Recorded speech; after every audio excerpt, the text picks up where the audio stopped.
Hi and welcome to my channel. And if you haven't been in before, remember to give it a thumbs up, leave a comment and tell me what you think and share it with your friends. Now that out of the way, I would just want to do a follow-up on my color of nature video.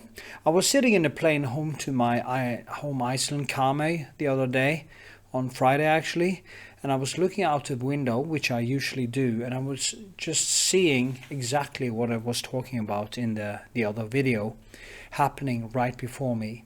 As you can see, in between the clouds and if you see in the depth there are reddish and greens, and you see all these colors just popping up in front of you. Just look in the depth of this landscape. See the green and the red, and as you come closer you see all the different colors just being blasted right into your face. You can see even in the clouds, and if you see the wing is darker, so it's kind of in a bluish type of tone, but also in the greenish, and you can see that the clouds behind it is maybe a little bit more reddish.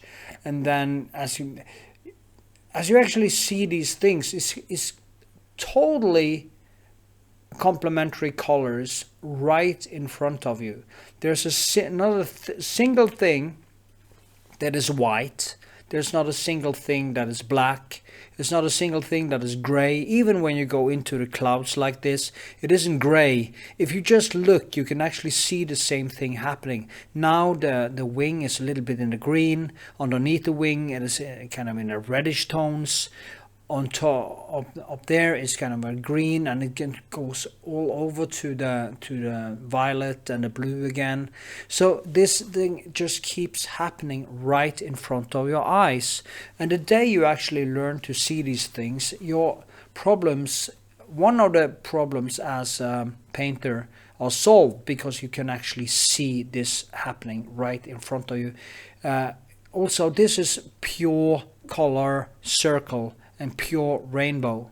Just look at the sky there, how it is reddish and orange type. You have the yellows, and you see it just happening right in front of your eye. And if you just sit there as a painter looking out the window when you fly, you can just look at the most beautiful paintings just happening right in front of you. And the only thing you have to do is to learn how to paint and learn how to understand it, and actually just repeat what you see. And that's a task for a lifetime. Just the beauty, the feeling and the rush of seeing such beauty is just, to me, amazing, and it makes life worth living. So if you can find the calm in these things, I think you can lead a pretty good life without any big things happening. Here you can see some of photos I took another time actually, but you can see the same happening here. Now if you want to support my work, you can go to Patreon and sign up for $1 or $5 or $15 or whatever, and I will teach you how to paint. So I hope to see you there or in the next video.